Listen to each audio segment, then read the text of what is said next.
Hey there, welcome back. Let's get introduced with the friendly microbes today.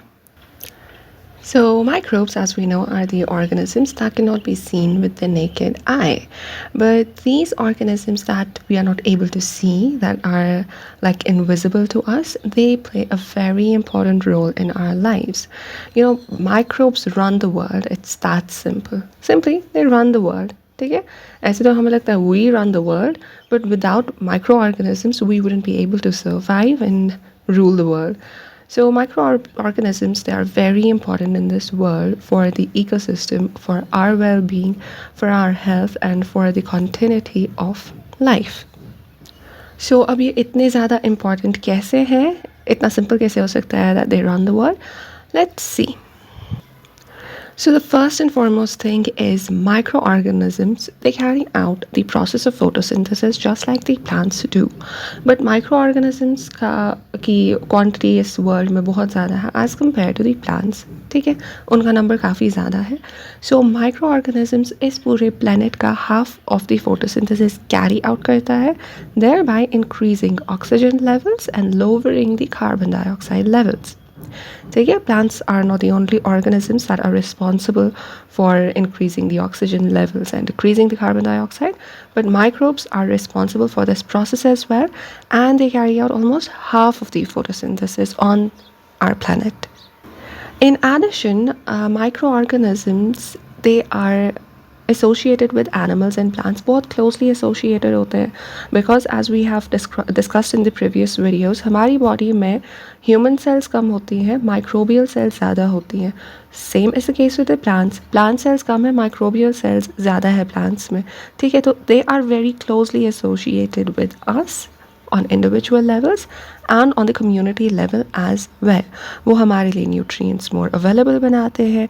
They provide protection from diseases that we would discuss, क्योंकि हम usually कहते हैं microorganisms they cause diseases, but microorganisms are also responsible for protecting us from the diseases. Apart from that, microorganisms do make essential vitamins in our body. ठीक है, जैसे एक example है, we're having many different types of vitamins in our body, right? But have you ever wondered वो vitamins हमारी body में कहाँ से आते हैं? We might say vitamin A हमें कहीं से आता है, for example carrot. Vitamin C हमें lemon and oranges and guava से मिलता है, and vitamin D आपको sunlight से मिलता है. But have you ever wondered vitamin K आपको कहाँ से मिलता है? You cannot have vitamin K produced in your body. आपकी body वो naturally produce नहीं कर सकती है. आपको कुछ fruits and vegetables से वो मिलेगा, but वो आपकी जो ज़रूरत है बॉडी में उसको सफाइस नहीं कर सकता. सो जो हमारी बॉडी में विटामिन के है, that is responsible for the blood coagulation. अगर कहीं पर कट लग जाता है, खून आ जाता है, वो फिर वहाँ पे धीरे धीरे खुद से हील हो जाता है. ठीक है, खून आना बंद हो जाता है. ठीक है, तो वो कैसे होता है? That is with the help of vitamin के. और वो विटामिन के बैक्टीरिया बनाता है हमारे इंटेस्टिन्स के अंदर. ठीक है, सो अगर हमारा गट माइक्रोबायोम सारा ख़राब हो गया, ठीक है, अगर हमने यहाँ वहाँ की चीज़ें खा ली, या फिर हम कभी कभार एंटीबायोटिक्स वगैरह खाते हैं, तो उस वजह से हमारे इंटेस्टिन्स में जो ये सारा बैक्टीरिया है वो ख़त्म हो जाता है. ठीक है, तो उस वजह से हमारी विटामिन के लेवल्स कम हो सकती है. That's why we should always eat healthy to maintain good bacteria in our gut, so that वो हमारा विटामिन के बनाता रहे और हमारा भी सारा प्रोसेस ठीक से रहे, हमारा ब्लड कोगुलेशन वाला प्रोसेस ठीक से रहे. ये तो हुई बॉडी के अंदर की बात. Apart from that, micro organisms जो है they are also used in the preparation of many foods, in making of many foods. Like we need microorganisms for making bread, cheese, wine, yogurt. We need them for that. अब हम देखते हैं how do you make yogurt and bread. तो सबसे पहले आपने दो चीज़ें सुनी होंगी, yogurt and curd. Have you ever wondered उनमें डिफरेंस क्या है? सो सिंपली कर्ड क्या होता है? कर्ड में हम जो मिल्क होता है, मिल्क में अगर हम थोड़ा सा नींबू डाल दे, थोड़ा सा एसिडिक उसको कर दे विनेगर से या नींबू से, तो वो अचानक से फट जाता है. तो दूध का वो वाटरी जैसा अलग हो जाता है और कुछ हमें अलग से एक मास सा मिल जाता है. ठीक है, वो कर्ड होता है, उसको हम कर्डलिंग ऑफ मिल्क बोलते हैं. ठीक है, और वो जो आपको मास मिलता है जिससे हम चीज़ बनाते हैं, वो बेसिकली प्रोटीन्स होते हैं जो कोगुलेट हो जाते हैं, एक जगह वो एग्रीगेट उनका बन जाता है, जो अदरवाइज मिल्क में काफ़ी अच्छे से डिस्ट्रीब्यूटेड होते थे। This is the curdling of milk. Whereas yogurt में क्या होता है, हम बैक्टीरिया ऐड करते हैं इन द मिल्क, और बैक्टीरिया ऐड करने की वजह से मिल्क में फर्मेंटेशन हो जाती है, और फर्मेंटेशन की वजह से milk turns into the yogurt, जिसको हम दही कहते हैं। एंड योगर्ट वो थिकर होता है as compare to the curd, and yogurt is very good for your gut health क्योंकि उसमें बैक्टीरिया होता है, and the bacteria that causes the fermentation of the milk is lactobacillus. And it's not like आपने 10-15 bacteria add किए तो बस उतने ही रहेंगे, उसने योगर्ट में कन्वर्ट किया। No, when we add this bacteria into the milk they multiply there, क्योंकि उनका जनरेशन टाइम काफ़ी ज़्यादा क्विक होता है, तो वहाँ पे मल्टीप्लाई करते हैं and they convert our milk into the yogurt, and it's very good for you. Making of bread में क्या होता है, जो हम ब्रेड बनाते हैं, डिफरेंट बेकरी होती है, उसमें हम बेकर्स यीस्ट ऐड करते हैं। ठीक है, यीस्ट का एक स्ट्रेन है, एक अलग सी स्पीशीज़ है, यीस्ट फंगस में आता है। ठीक है, तो यीस्ट की एक स्पीशीज़ है, स्पेसिफिक सी स्पीशीज़ है जो बेकर्स यूज़ करते हैं, ठीक है, बेकरी बनाने में। तो ये यीस्ट क्या करता है बेकरी में, जब हम इसको डो में ऐड करते हैं, ये डो की फर्मेंटेशन करता है। और फर्मेंटेशन का मतलब ही क्या होता है, फर्मेंटेशन का मतलब है जो डो में शुगर्स होते हैं, ये उसको कन्वर्ट करता है into carbon dioxide and ethanol. Carbon dioxide since gas है तो उसके बबल्स बन जाते हैं, और बबल्स बनने की वजह से वो डो में फिल हो जाते हैं और उसका वॉल्यूम इंक्रीज हो जाता है। So baker's yeast, it serves as a leavening agent, and it's a single-celled microbe, and you can also find it around your body, around human body. Next is the commercial use of microbes. Microbes को हम commercially भी use करते हैं, ठीक है, large scale पे use करते हैं for the production of alcohol, wine, acetic acid, और ये सारी चीज़ें बनती हैं via a process known as fermentation. And this process was discovered in 1857 by Louis Pasteur. You might have heard about him. तो उसने फर्मेंटेशन प्रोसेस को discover किया था, ठीक है। तो फर्मेंटेशन प्रोसेस में क्या होता है, like you can see in this image है, फर्मेंटेशन में अगर हम अल्कोहलिक फर्मेंटेशन की बात करें तो इसमें क्या होता है, जो शुगर्स होते हैं और शुगर्स के साथ हम यीस्ट ऐड करते हैं, ठीक है। शुगर्स में आप कुछ फ्रूट्स भी, ग्रेप्स वगैरह भी रख सकते हो, ठीक है, क्योंकि उनमें शुगर्स प्रेजेंट होते हैं, सुक्रोज एंड फ्रक्टोज एक्सेट्रा। तो जब आपने यीस्ट ऐड किया तो यीस्ट इन शुगर्स को कन्वर्ट कर देता है into carbon dioxide and alcohol, usually ethanol, ठीक है।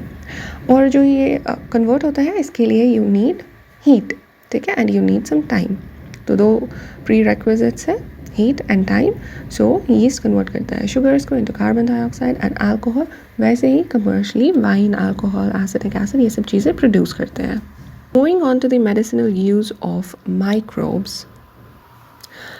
So you might have heard about antibiotics, ठीक है। ज़ुकाम खांसी हो जाता है तो आप एंटीबायोटिक्स लेते हो, एजिथ्रोमाइसिन एक्सेट्रा ऐसी चीज़ें ले लेते हो। बट एंटीबायोटिक्स क्या होता है, वही से एंटीबायोटिक्स माइक्रो ऑर्गेनिजम्स को, हमारे अंदर जो इन्फेक्शन है उसको किल कर देगा, ठीक है। तो एंटीबायोटिक्स ऑब्वियसली इन्फेक्शन को किल करता है, but antibiotics are specific for bacteria, वो सिर्फ बैक्टीरिया को ही किल कर सकते हैं, ठीक है। तो जो हमारा नॉर्मली फ्लू हो जाता है that's because of the virus. So ये वायरस पे एक्ट नहीं करता, ठीक है। जो हम एंटीबायोटिक एट दैट टाइम लेते हैं वो वायरस पे एक्ट नहीं करता है, that's for the bacterial growth, ठीक है। तो हम ये तब क्यों लेते हैं, बिकॉज जब हमारा इन्फेक्शन हुआ होता है और वायरस की वजह से हमें ज़ुकाम खांसी होता है, एट दैट टाइम हम एंटीबायोटिक इसलिए लेते हैं सो दैट हमारे अंदर बैक्टीरियल ग्रोथ ना हो, ठीक है, टू प्रिवेंट इट। अदरवाइज ये आपके ज़ुकाम की ड्यूरेशन को कम करने में कुछ नहीं करता। दैट्स व्हाई आप दवाई खा के भी 7-8 दिन ज़ुकाम के साथ ही लगे रहते हो। बट एंटीबायोटिक्स अब होते क्या है, now we know antibiotics are for the bacteria, they kill bacteria. But antibiotics basically होते क्या है, एंटीबायोटिक्स ऐसे मेडिसिन होते हैं जो बैक्टीरिया को किल करते हैं, और बैक्टीरिया से ही हमने डिराइव भी किए होते हैं, बैक्टीरिया और फंगस से हमने डिराइव किए होते हैं, ठीक है, टू किल बैक्टीरिया, ठीक है। डिराइव भी बैक्टीरिया से किया, बैक्टीरिया को ही किल करने के लिए, ठीक है। ये होते हैं antibiotics, and common antibiotics include streptomycin, erythromycin, azithromycin etcetera. Alexander Fleming ने डिस्कवर किया था penicillin, that you might have heard. Penicillin का नाम तो सुना ही होगा। और पेनिसिलिन भी एक एंटीबायोटिक है, but it's discovered from the fungus. तो इसने डिस्कवर कैसे किया? एलेक्जेंडर फ्लेमिंग एक वकेशन पे गया था, हॉलीडेज़ थी उसकी, तो वो वकेशन पे गया था। जब वो वापस आया तो उसने अपनी लैब में देखा मोल्ड जो है पेट्री डिश पे ग्रो तो कर रहा है, ठीक है। उसके पास एक पेट्री डिश था, वो एक छोटा सा प्लेट होता है जिस पे एक्सपेरिमेंट्स करते हैं, बैक्टीरियल ग्रोथ वगैरह, कॉलोनीज़ को हम ग्रो करते हैं, ठीक है। एक राउंड शेप्ड होता है, ग्लास का बना होता है। तो उसने नोटिस किया, उसने इस पे बैक्टीरिया, स्टेफिलोकोकस बैक्टीरिया को ग्रो कराया था। बट जब वो हॉलीडे से वापस आया तो उसने देखा इस पे मोल्ड ग्रो कर रहा है, ठीक।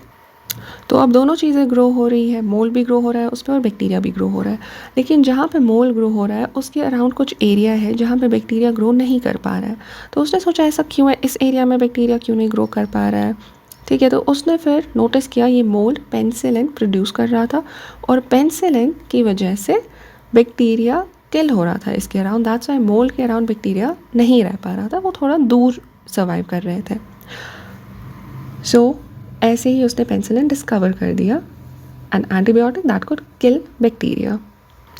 एंटीबायोटिक्स को आजकल हम ऐड भी करते हैं, मिक्स भी करते हैं with the feed of live stock and poultry, ठीक है, क्योंकि इन्फेक्शंस उन्हें भी हो सकते हैं बैक्टीरिया से, तो हम उनके फीड में ही ऐड कर देते हैं सो दैट वहाँ पे बैक्टीरियल ग्रोथ ना हो और हमारा लाइव स्टॉक एंड पोल्ट्री में कोई भी डिजीज़ स्प्रेड ना हो जाए, ठीक है।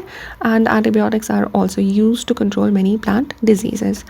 Another aspect of microorganisms in the field of medicine is that microorganisms are used to produce vaccines. So Edward Jenner was the first person who discovered vaccine in 1798. तो vaccine क्या होता है? Basically vaccine एक ऐसी preparation होती है जिसकी वजह से हमारी बॉडी में इम्यून रिस्पॉन्स स्टिमुलेट हो जाता है against the diseases. That's why हम बचपन में काफ़ी सारे वैक्सीन्स कर लेते हैं for the first few years, up to around 5 years of age हम काफ़ी सारे वैक्सीन्स करते हैं और हम कहते हैं वैक्सीन्स की वजह से हम डिजीजेस से प्रोटेक्टेड रहते हैं, ठीक है। लेकिन वो कैसे होता है? हमारे अंदर वैक्सीन में बेसिकली जिस डिज़ीज़ से हमें प्रिवेंट होना है, हमारे अंदर थ्रू वैक्सीन वही माइक्रो ऑर्गेनिज्म हमारे अंदर इंजेक्ट किया जाता है, ठीक है, but in very small quantity. और वहाँ पे उसका जो विरुलेंस होती है जिस वजह से इन्फेक्शन हो जाएगा उसको हमने डिक्रीज़ किया होता है, तभी जाके वैक्सीन के बाद हमें थोड़ा बहुत बुखार आ जाएगा, हम कुछ दिन के लिए बीमार होंगे। बट जब हम एक्सपोज होते हैं टू दी एक्चुअल माइक्रोब्स तब हमारी बॉडी के अंदर वो मेमोरी होती है दैट हमें इस इन्फेक्शन से बीमार नहीं होना है। That's what a vaccine basically is. Next is soil fertility. Micro organisms की वजह से सॉइल की फर्टिलिटी इंक्रीज़ होती है। वो तो बहुत ईजिली आपको पता है because micro organisms dead and decaying organic matter को डीके करते हैं, ठीक है, डेड ऑर्गेनिक मैटर को डिकम्पोज करते हैं और free nitrogen, oxygen, phosphorus, carbon in सब को रिलीज़ करते हैं into the soil and into the atmosphere. तो जब सॉइल में रिलीज़ कर दिया तो सॉइल की फर्टिलिटी इन एलिमेंट्स की वजह से इंक्रीज़ हो गई सो दैट प्लांट्स भी अच्छे से ग्रो कर सके वहाँ पे, ठीक है।